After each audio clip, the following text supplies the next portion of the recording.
You are the great God. You are the sovereign. You are the ruler of the earth. You are the owner of the earth. You are going to make a new heavens and a new earth. We come to thee in Jesus' name for more understanding as to what has happened throughout the whole of the Word of God, that we might not be blind, that we might understand and keep the time, be watchful of the time, because the days are evil. And oh Lord Jesus, you said that those who are the sons of light have the sons of darkness are wiser in their ways of understanding what's going on in the world. Lord, give us the wisdom of the Holy Ghost in Jesus' name. Amen. I can only repeat this over and over and hope that the Christians really understand. All of the end-time understanding that is being pronounced throughout the world to hundreds of millions of people is not the understanding that has been gained from the Word of God. It's an understanding that has come through John Nelson Darby, who was a Kabbalist and Jewish and a British aristocrat, and who founded the Exclusive Brethren and the Plymouth Brethren. He introduced even to New Zealand. He went to New Zealand. He introduced to the American churches, because he went over there about 6 times, sent over by the British East India Company, was controlled by the Jews, and they got into the opium trade in China and devastated millions of their lives by putting them onto opium. He is the one that you're following. You're not following the Word of God. You're following the dictates of Satan. You're following the doctrines of demons. Because John Nelson Darby didn't get a revelation from God. He got it from a Jesuit Jewish priest of the Roman Catholic Church. He was a crypto-Jew, and who was not a real Roman Catholic, but just pretended he was and did the actions. He was the one whose doctrine John Nelson Darby has followed. And I've been reading it and listening to it ever since I was 11 years old, when I began to take notice of what people and preachers were saying. Please understand that. Now here's another thing to understand. Where does the Bible really take us through? What place is the Bible really taking us through right from the beginning to the end? Not the nation of Israel, not America, not Australia, not England, not Europe. One place, Babylon. It's in the beginning of the Bible. It's right throughout the Old Testament. It's in the early churches, in the 7 churches, in the book of Revelation.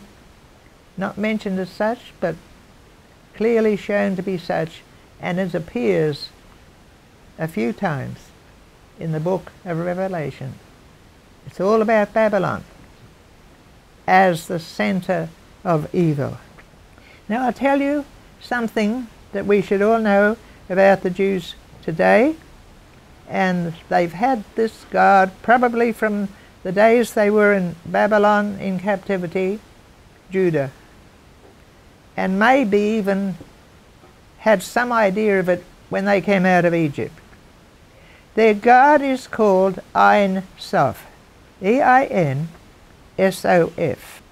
Now it has 10 Sephirot, that are 10 gods, but also the 10 attributes of Ein Sof. And so you have this form of mystical drawing with a kind of a head and a body and the legs. And let me tell you something. It's an evil, pagan idea that is so evil that it works out like this. I won't tell you much about the Sephirot. I don't know much myself. I have to read it over and over for me to remember. But I do know this. They worship the phallus. You know what the phallus is. P-H-A-L-L-U-S. They worship the phallus, which is the generative powers of the human body, which is a sex symbol. Now that's a god. That's a god. And they worship the Shekinah, because down through this magical union of male and female in their God, that is also the God, and whom, incidentally, they have taken from the Old Testament God that we know. They corrupted the idea. They corrupted the idea of the God of Israel of Moses. They corrupted the idea of the God of Israel of David and all the other prophets, and made him like that, bisexual. The good that's in the Old Testament has made out to be evil, and that's their good. And they do say that the ultimate of doing good is to be willing to do evil. Now, through those Sephirot, there comes this occult thing and demonic thing and so forth, that has its expression through the phallus. To put it simply, there's a male god who's Tiferet, and there's a magical union through the heathen god Yesod. And this is from the Kabbalah that they got from Babylon. It's in books written by scholars who have access to Jewish literature, which anybody would have if he knew where to go. And so this powerful force comes through the phallus into what they call the Shekinah. Now we ignorant Christians, I've used it myself. I've heard that my Pentecostal forebears are using it. The Shekinah glory is something wonderful. And they said that the Shekinah glory was in the Holy of Holies, and the Shekinah glory stood at the tent of meeting, and the Shekinah glory appeared when Moses and Aaron came on the scene. They called it the Shekinah glory. It's a goddess to do with the phallus. That's how deceived the Christian church has been by these evil Jews. So that's enough to know about that. Now I'd like us to go to Ezekiel chapter 8 before we get to Daniel chapter 2. This is what God said to Ezekiel, and he called him a son of man. Well, I'm not sure 100% positively that that's what he said, to tell you the truth, because even in the Septuagint I am not convinced that the evil Jews have not twisted a few things. Well, anyway, you can take most of it as being correct. I don't believe God would allow his word to be so totally polluted that we didn't have the most of it.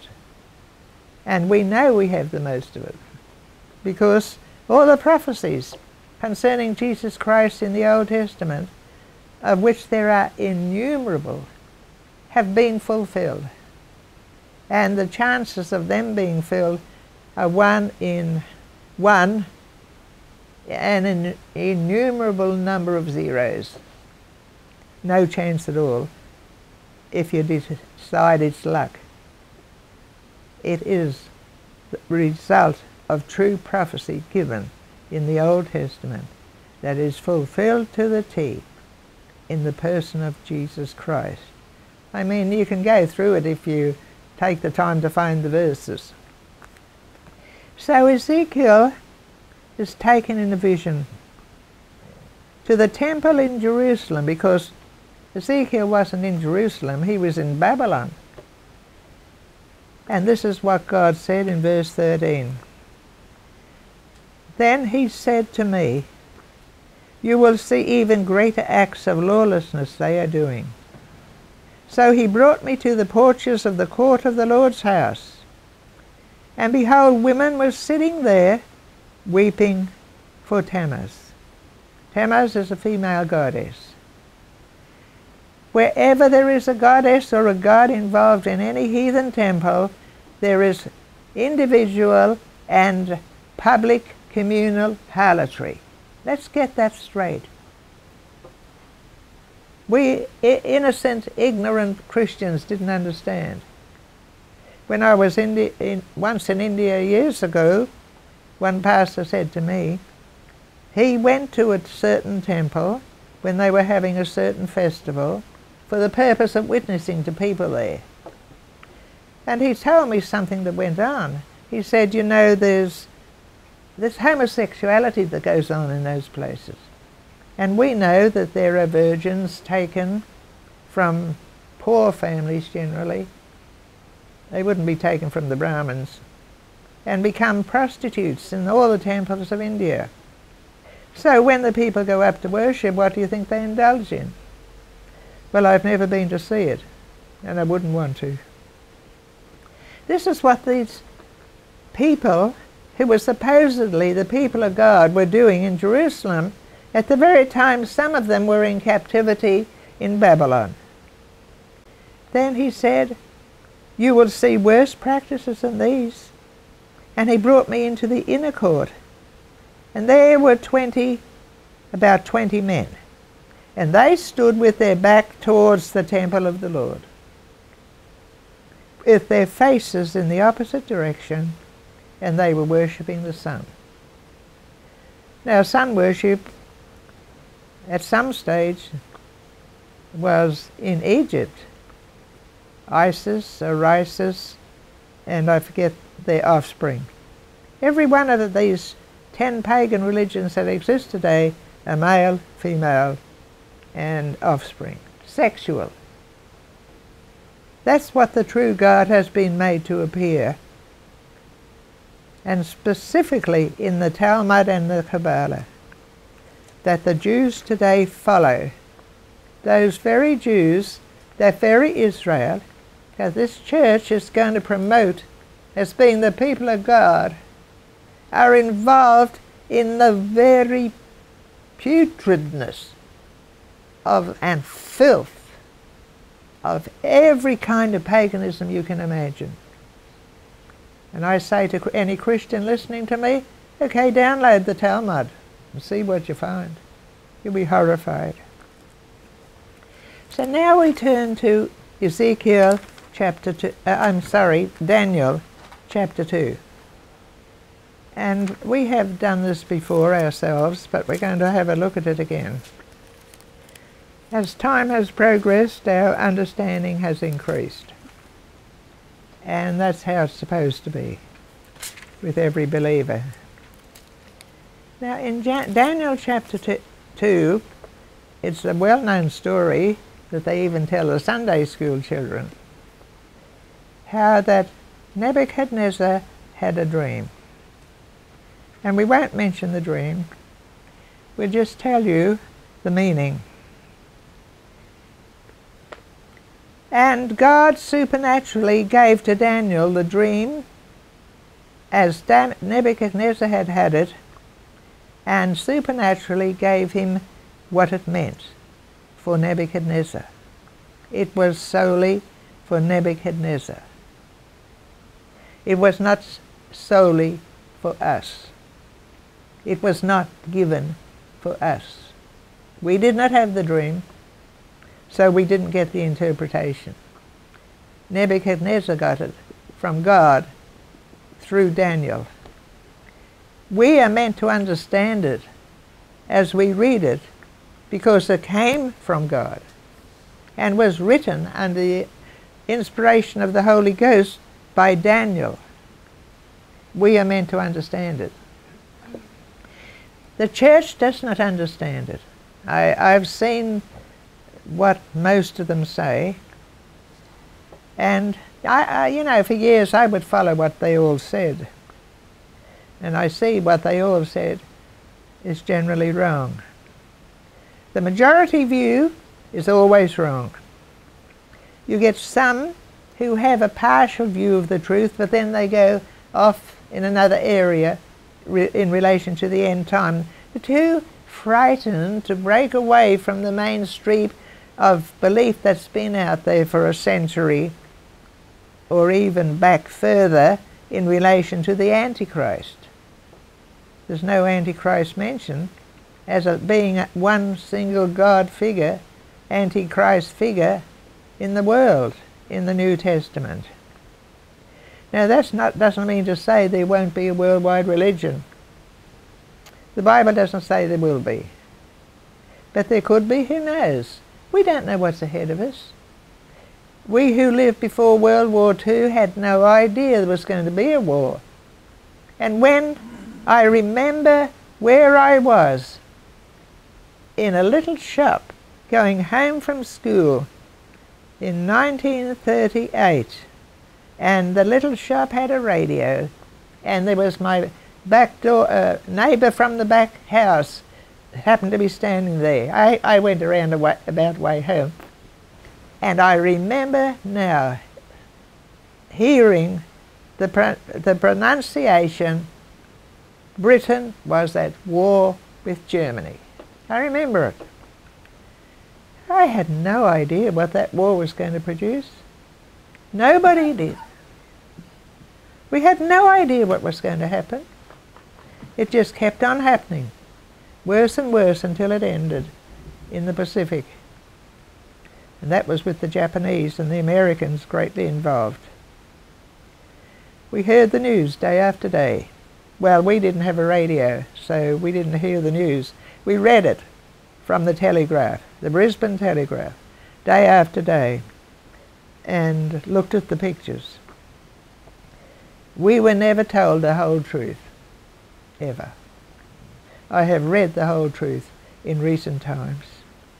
So we have no idea what's ahead of us, so let's try and picture it. Just be prepared. Just be knowledgeable.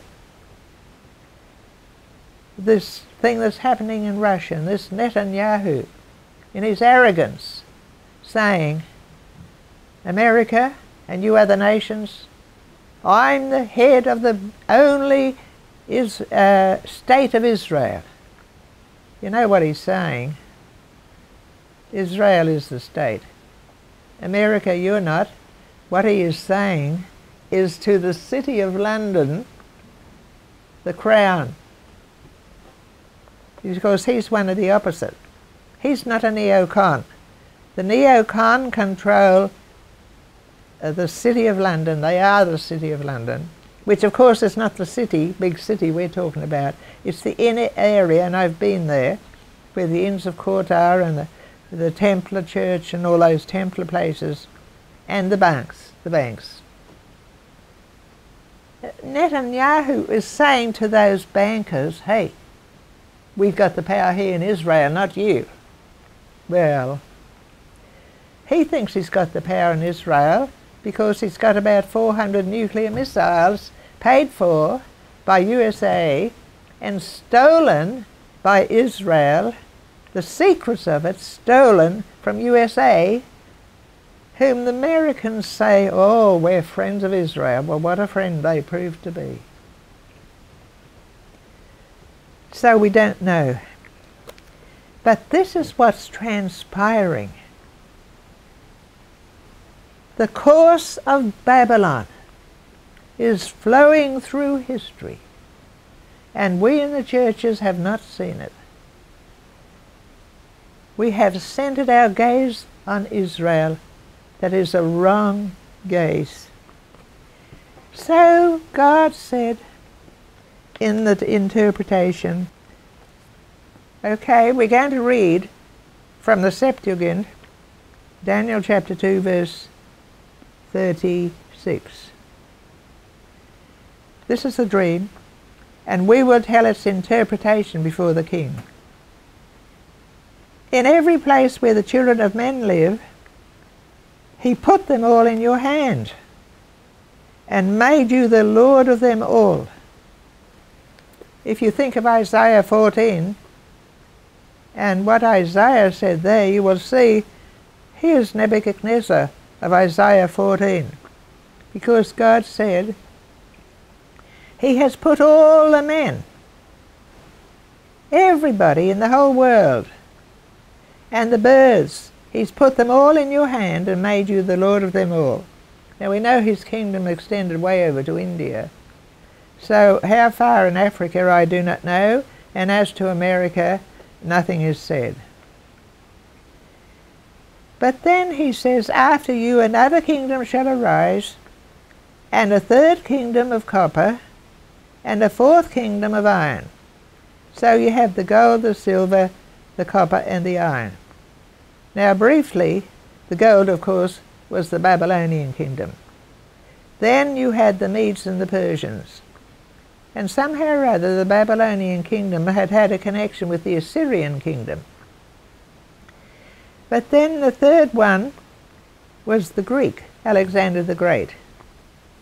Now I do not believe that the two legs consist of part of the kingdom of Greece. Because it says, a fourth kingdom as strong as iron shall arise, and inasmuch as iron breaks in pieces, so also it shall break in pieces and subdue all things. Whereas you saw the feet and toes partly clay and partly iron, the kingdom shall be divided. Yet the strength of the iron shall be in it, etc., etc. Now, that concerns the Roman Empire. And it continues until AD 70. I see in the book of Daniel everything prophesied about is to AD 70. And most people would not say that. And we have done studies where Daniel chapter 12 is definitely to do with that period that finishes in AD 70. So is chapter 11 when it comes to Herod the Great and certain of the Roman Empire that I think started with Augustus around about BC 300 or a bit later. So let's think about the fact that this is Babylonian, gold. The head rules. What's in the head goes right through the silver, right through the copper, and right through the iron and the dirt. What rules there? What rules there? The Babylonian system and the Babylonian paganism. Now I do not know enough about the gods and the myths. Remember that every god is a myth. We know that from India. Every god has to do with a myth about it. It's not a real person.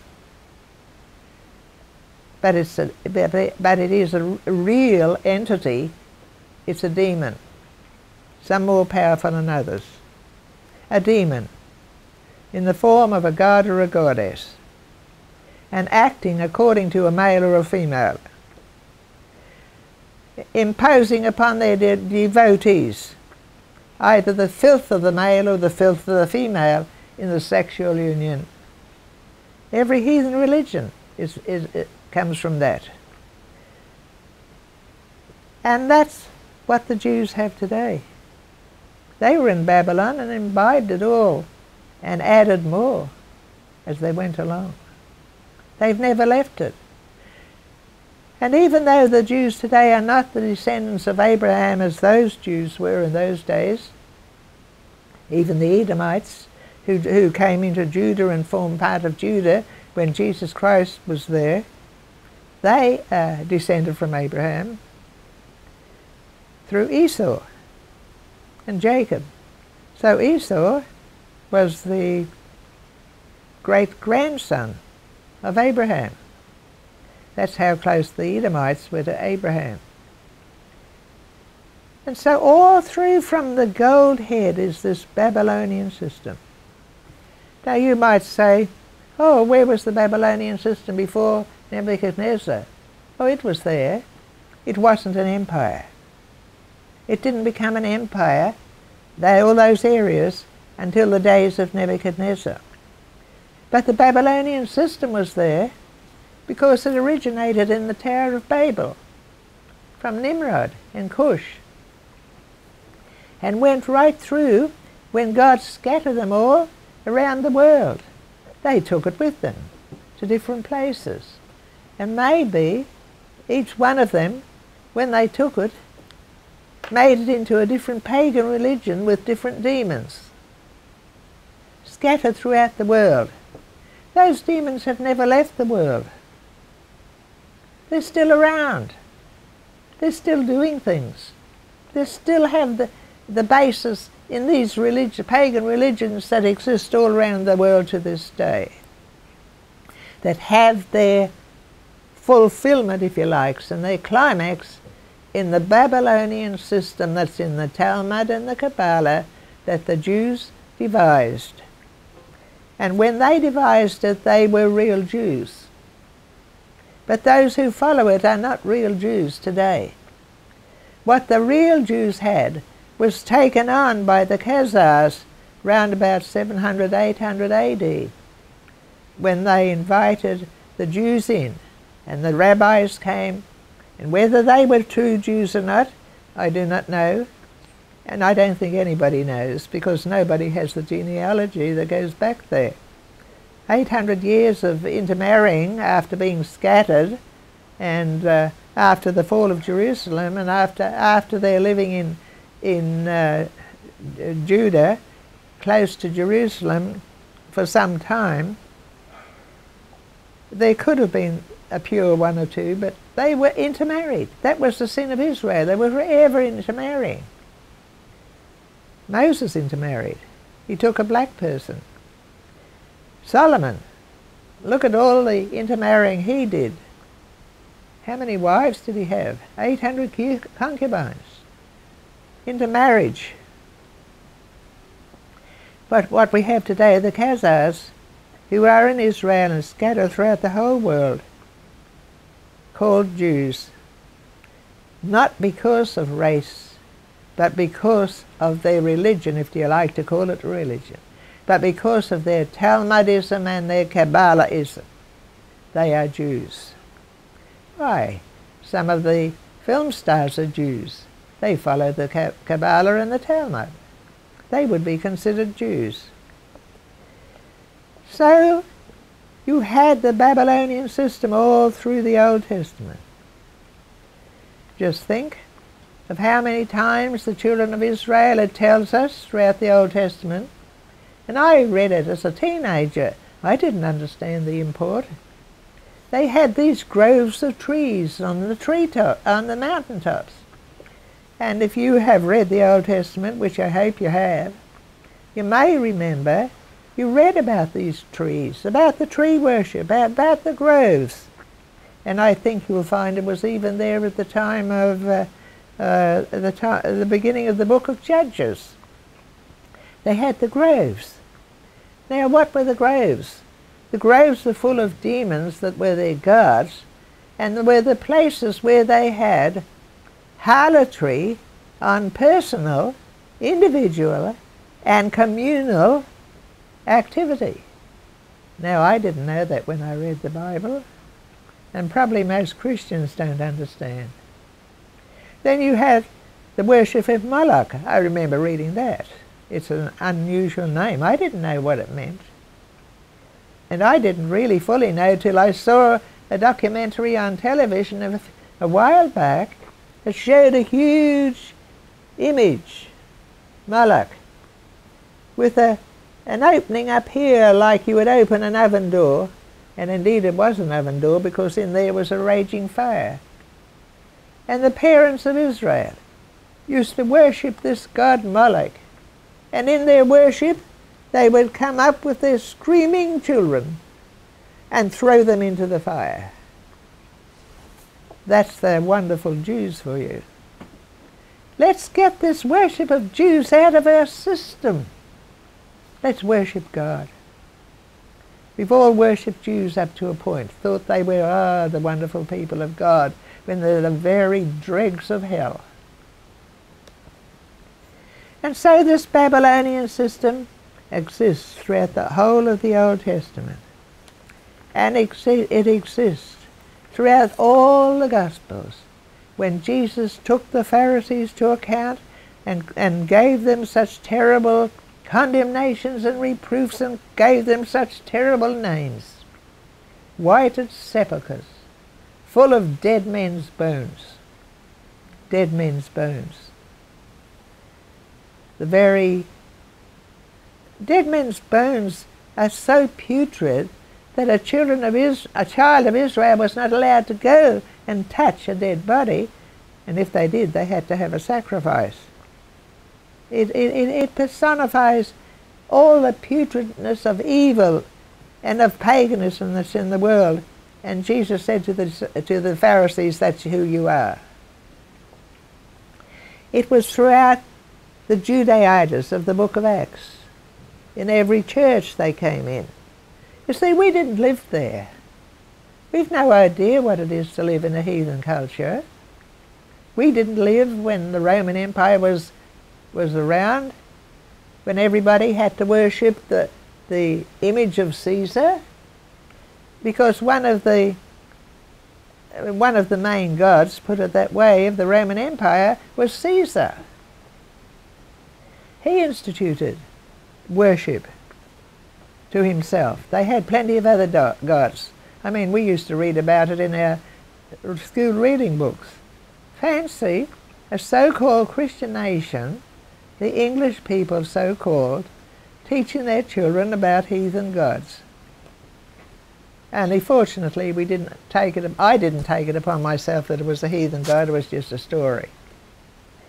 But what about those who in the universities or public schools in England always study Homer and Euclid, I think it is, Latin and Greek in the language of the writings, whatever they are called.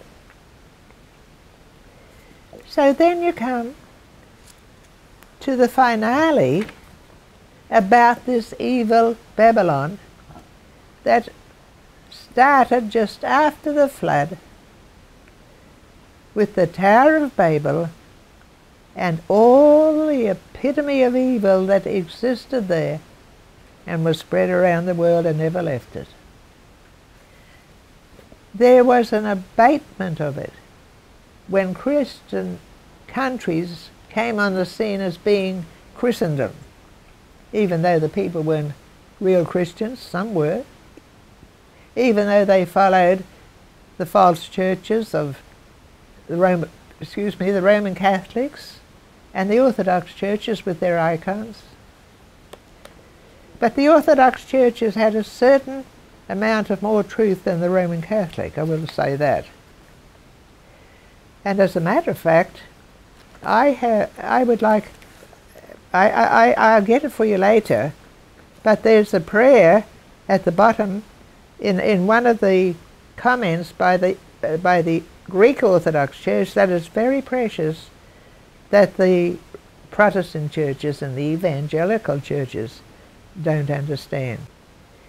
There was a saint in the early years, maybe 300 or 400 AD, St. Basil I think he's called. Now there's a comment by him at the bottom which I read, and this is what he said. He said, in life all we can expect is that these are not his words, but this is what he meant. All we can expect is trouble and tribulation and wars and everything like that. But as Christians, that should not concern us, because we are heading for heaven and a future in eternity there, and we should be seated in heavenly places in Christ Jesus, and we should have our gaze so heavenward that all we're really concerned about is the coming of the Lord Jesus to take us to heaven, and not about anything on this world. after the last World War, especially when we came to the 60s and the 70s, things really improved in the Western countries. Well, the English-speaking ones. I don't know about Germany when that happened. Things did improve. I think that didn't happen until after the Berlin Wall was removed. Well, as far as we were concerned here in Australia in the 1970s, the standard of housing improved. Houses got better and better. There was more and more money you could borrow. You could start a business. The wages of the youth rose astronomically, and an 18-year-old was earning as much as a 30-year-old. So what happens then? Everybody has plenty of money. Now maybe we don't have the cash, but then we had the credit cards. We got whatever motor car we liked. We went to whatever holiday we went to. We educated our children. We were all concerned with getting nice careers, making money, having a good business. Oh yes, we were Christians. We went to church. We did all the church work. But it's so wonderful. I can rear my children like this. They can go to university. They can all get good careers. And we're living in a nice home, and we have holidays, and we have plenty of clothes, beautiful clothes, and beautiful food. We can go wherever we like, and we have beautiful houses and streets. I met an Indian girl when I was in India once, and she said to me, "Oh, I was a missionary in New Guinea with such and such, and the people I was a missionary with were Australians, and so they brought me back to India through Brisbane." And she said I was in Mount Cravat. "Ah," she said, "it's heaven."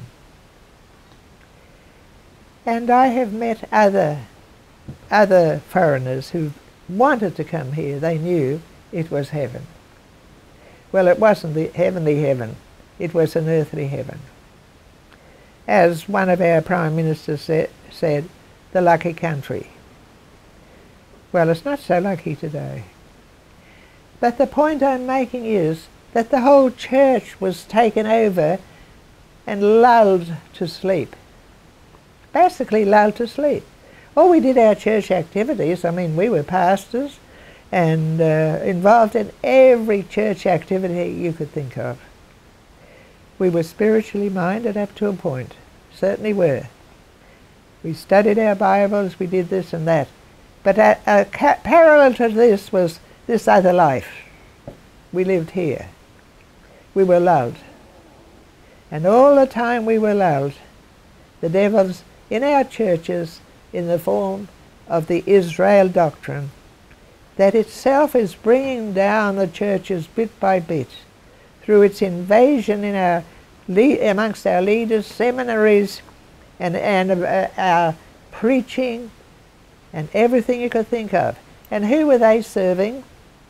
Mammon, the god of money. That's what they really serve, the god of money. It is told that 1%, whom they are, own 50% of the world's wealth. Well, I do know that one of them owns more than that. And they do own the banks, most of the banks. So who has the money? So who has the power? Those are the people that are being uplifted in Christian Outreach Centre Maryborough on Sunday as the wonderful Israel. And they probably have the menorah, which is demonic, the Star of David, which is demonic, and they'll have the shofar. Who wants to follow evil Jews? Let's follow Jesus Christ. They'll have all these things. It is so sad. Now I think of Enoch, from the book of Enoch. He walked with God. It was said of him, he lives with the angels.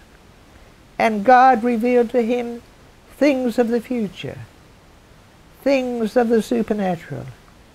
He revealed to him about creation, things that we have never heard.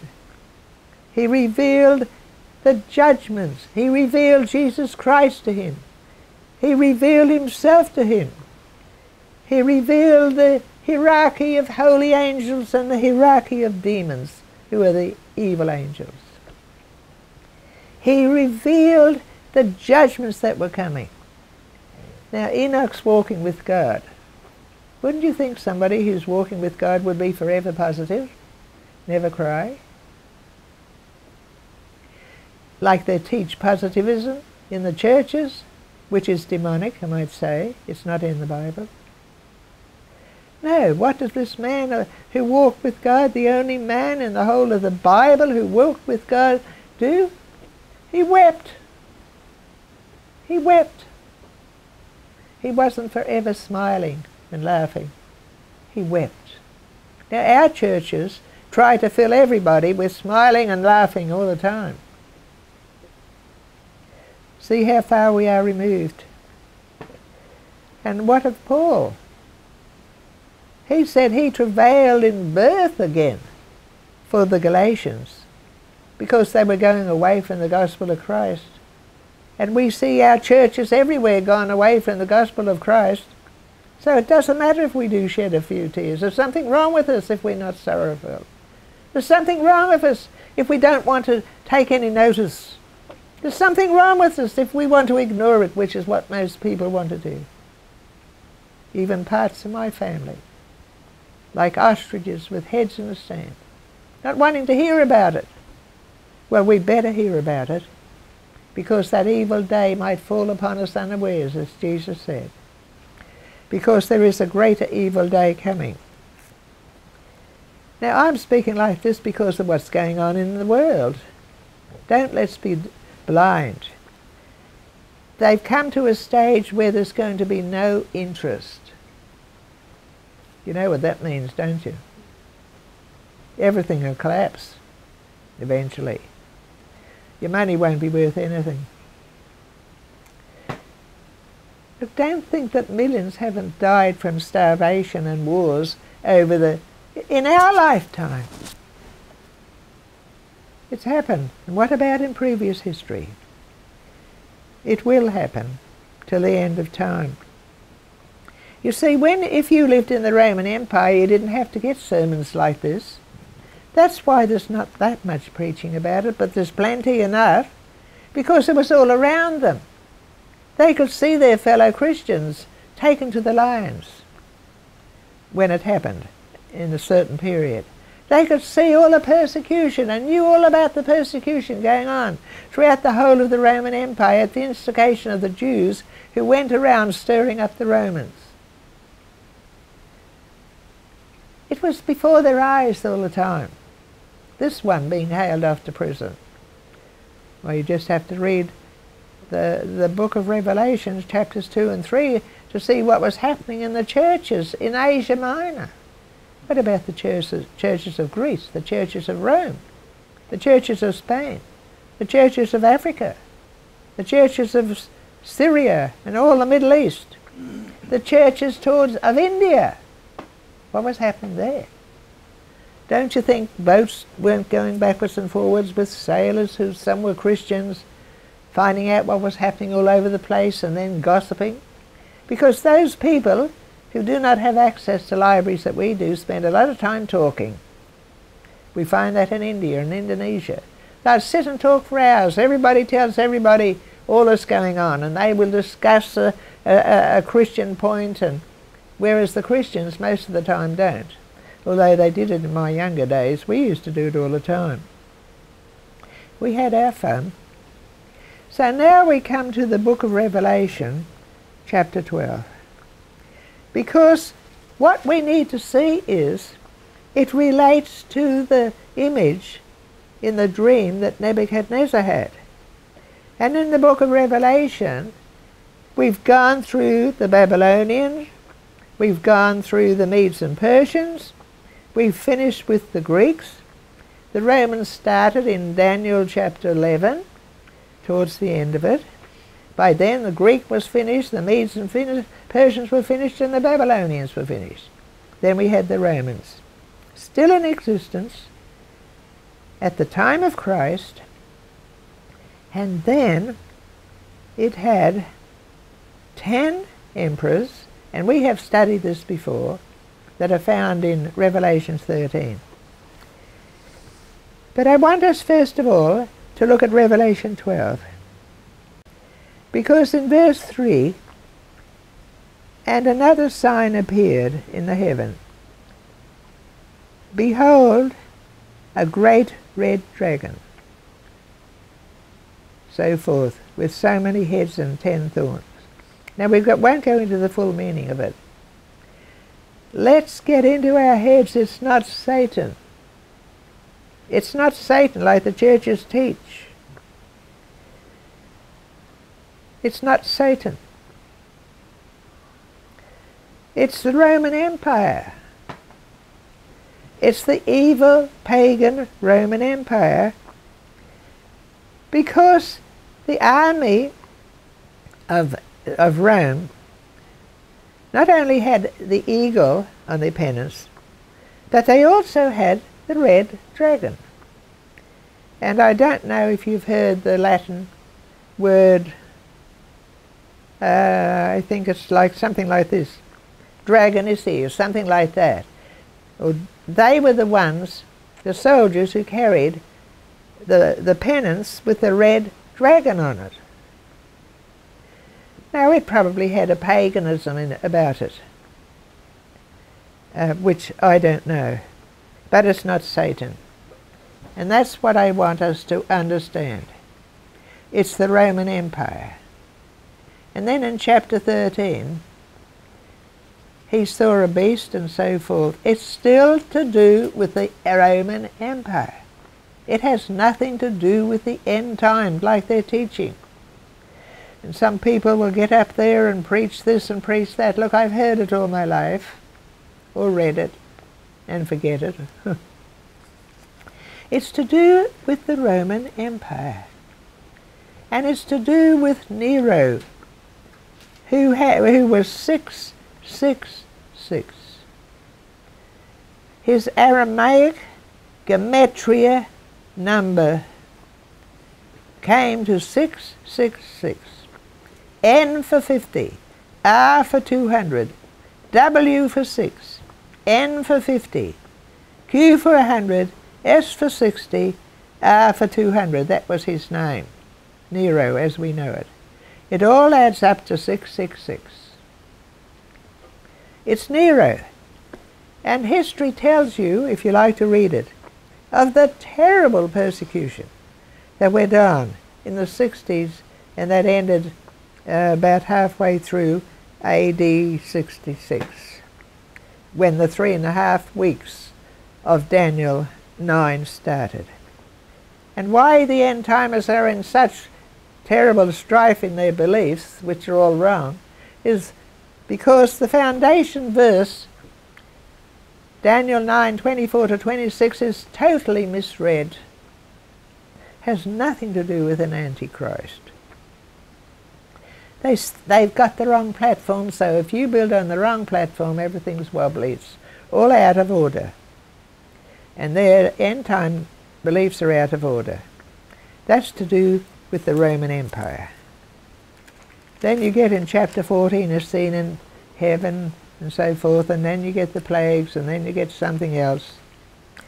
But then in chapter 17, and it has also occurred in Revelation 14, another angel, a second, followed, saying, "Fallen, fallen is Babylon the Great." Now this, of course, occurs in Revelation 18. So you have to understand Revelation 14 in relation to your understanding of Revelation 18. It's not consecutive in time. That's a mistake some people make. It's not consecutively written as to time. So here the angel says, "Fallen, fallen is Babylon the Great." She who made all nations drink the wine of the passion of her sexual immorality. Ein Sof is the god of the Jews. Babylon. The Talmud and Kabbalah are of Babylon. The Jews are Babylon. They're not the people of God. They're the very opposite. So what the future, spiritually, and when the Lord comes, in relation to all the churches and Christians who are saying this evil woman is the people of God, I don't know. I would not want to be in their midst. I don't know. I would fear if I were them. I don't know. And then we come to Revelation 17. Come, I will show you the judgment of the great prostitute or harlot, who is seated on many waters. Many waters cover the earth. In other words, she's queen of the earth, with whom the kings of the earth have committed sexual immorality. Now at first, when we read that, we didn't realize the hold that was on the monarchies of Europe and England, and on the presidency of the United States, and on political leaders, and on the leaders of our big companies, who are the kings of the earth. They have committed sexual immorality, and with the wine of those whose sexual immorality the dwellers on earth have become drunk. So it comes from Babylon. It comes from the Tower of Babel. It comes from Babylon. It gets to the Jews. It gets through the Talmud and the Kabbalah. It gets to the kings of the earth of our present day, because we know it's happened, because we read it.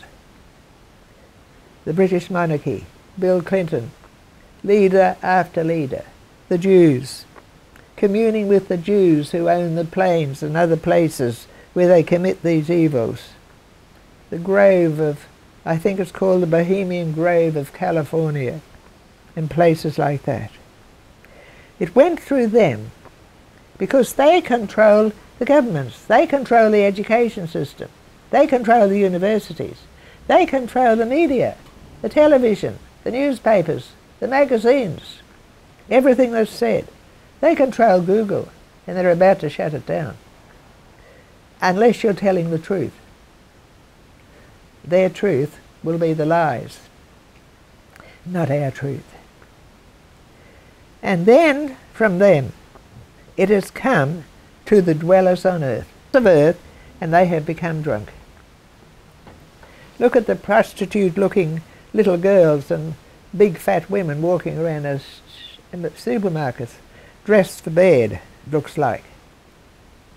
It's even got to our schools, where little girls are given condoms, so they won't become pregnant. The wine of whose sexual immorality the dwellers on earth have become drunk. Why did the flood happen? Because of the very sin.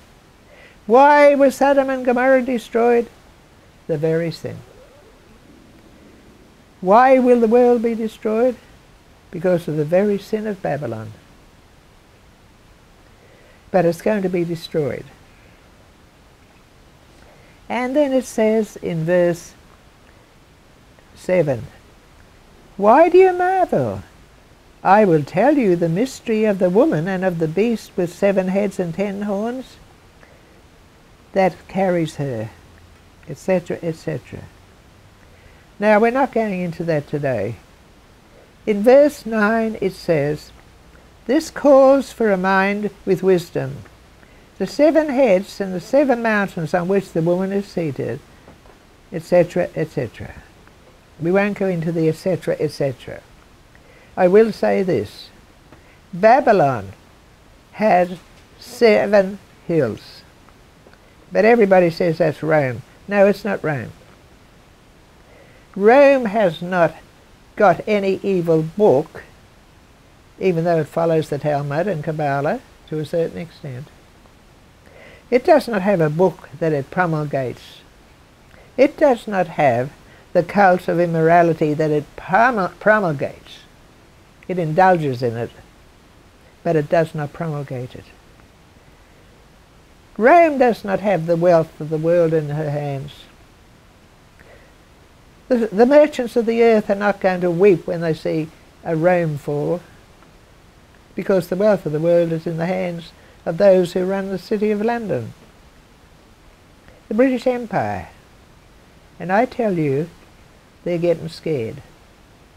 Now, I don't know what's going to happen, but they're getting scared. This is why all these false flags are happening. And this is one reason Netanyahu's going over to America, because there's a bit of a quarrel between the neocons and the warmongers. He's a warmonger and they're the neocons, run the finance. You see, they're quarrelling. It's obvious. So then we come to chapter 18, and it says, she has been the haunt of every unclean spirit. Every. That is what is in the Jews today, in the Talmud and the Kabbalah. Those Jews that they're sending money to, these Christians, and hand with. And the kings have committed immorality with her, and the merchants of the earth have grown rich. That's how they get rich, because these people have the riches and allow them to do it. I started reading a bit about a man who was not a Jew and had been approached by them, and they said to him, "We can make you rich." And I didn't read the rest of the story. They made him rich, but then there was some story, I think maybe they ended up killing him, I'm not sure. They do kill people. This is the message to us. And let's identify with Babylon and as being part of the world. Babylon is the world. That's the world. She runs it. We didn't know it. It's not just Satan, it's Babylon. Now Satan is the prince of this world. He has power, but so do other demons. And then it says, "Come out of her, my people." Have nothing to do with this system of the world. Friendship with the world is enmity against God. Come out of her, my people, lest you take part in her sins, lest you share in her plagues. For her sins are heaped high as heaven, and God has remembered her iniquities. Pay her back as she herself has paid back others, etc., etc. And she glorified herself and lived in luxury. Oh, these people have mansions after mansions, etc., etc. She's going to fall. Verse 10. Alas, alas, you great city, you mighty city Babylon, for in a single hour your judgment has come, and the merchants of the earth weep and mourn for her, since no one buys their cargo anymore. No interest. I wonder what that's going to produce in the world. Cargoes of all these beautiful things. She's going to fall. She has fallen in this chapter, but we cannot be part of her. We have to come out of her. Now, it's one thing to listen to this, it's another thing to come out of her. I've often said this, well, a few times in my ministry. We come out of Egypt, but it's hard to get Egypt out of us. The children of Israel came out of Egypt, they never got Egypt out of them. Never. Maybe Moses did, not sure, he totally got it out. But he got enough of God in, which they did not, in the main. So I think we need to do as St. Basil has said. Then I saw a new heaven and a new earth. For the first heaven and the first earth had passed away, and the sea was no more. And I saw the holy city, New Jerusalem, coming down out of heaven from God, prepared as a bride adorned for her husband. And I heard a loud voice from the throne saying, Behold, the dwelling place of God is with men. So let us take heed as to what the Scriptures are telling us. This is placed in the Bible for us. We are meant to understand it. We are meant to meditate upon it. We are meant to know it thoroughly. But we are meant to live with this hope. There's a new heaven coming and a new earth, and I'm going to be there because I'm washed in the blood of the Lamb. Amen. This is placed in the Bible for us. We are meant to understand it. We are meant to meditate upon it. We are meant to know it thoroughly. But we are meant to live with this hope. There's a new heaven coming and a new earth, and I'm going to be there because I'm washed in the blood of the Lamb. Amen.